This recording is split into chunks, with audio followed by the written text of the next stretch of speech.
નમસ્કાર દર્શક મિત્રો, ટીવી18 ન્યૂઝમાં આપનું સ્વાગત છે। ટીવી18 ન્યૂઝ ગુજરાતની પળે પળની ખબર ધરાવતી ગુજરાતી ન્યૂઝ ચેનલ છે।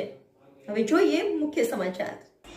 વીમા કંપનીમાંથી બોલાતી હોવાની ખોટી ઓળખ આપી ફરિયાદી શ્રી તથા તેમના પરિવારની જૂની પોલિસીના રૂપિયા પરત મેળવવા રૂપિયા 21,97,656 ઓનલાઈન ટ્રાન્સફર કરાવી લેનાર આરોપીને દિલ્હી ખાતેથી ઝડપી પાડતી સાયબર ક્રાઇમ સેલ સુરત શહેર પોલીસ।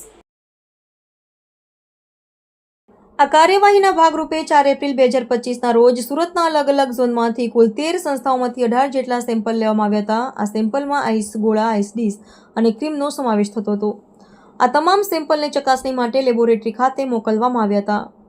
લેબોરેટરી રિપોર્ટના આધારે મનપાના આરોગ્ય વિભાગ દ્વારા તાત્કાલિક કાર્યવાહી હાથ ધરવામાં આવી હતી। જે સંસ્થાઓના સેમ્પલ ફેલ થયા હતા ત્યાંથી 35 કિલો જેટલું બિનઆરોગ્યપ્રદ સિરપ અને ક્રીમ જપ્ત કરીને તેનો નાશ કરવામાં આવ્યો હતો। આ સાથે જાહેર આરોગ્ય સાથે ચેડા કરવા બદલ આ 4 સંસ્થાઓ સામે કાયદેસરની ફરિયાદ પણ દાખલ કરવામાં આવી છે। જે સંસ્થાઓના સેમ્પલ ફેલ થયા હતા અને જેમની સામે કાયદેસરની કાર્યવાહી કરવામાં આવી છે તેમાં શ્રીજી એન્ટરપ્રાઇઝ, જય ભવાની ફાસ્ટ ફૂડ અને ડીશ ગોલા અડાજણ, રજવાડી મલાઈ ગોલા, આનંદ મહેલ રોડ અડાજણ, ખોડિયાર ભજીયા અને ડીશ ગોલા સેન્ટર વેસુ અને સેલ્સન્સ માર્કેટિંગ હીરાબાગ વરાછાનો સમાવેશ થાય છે।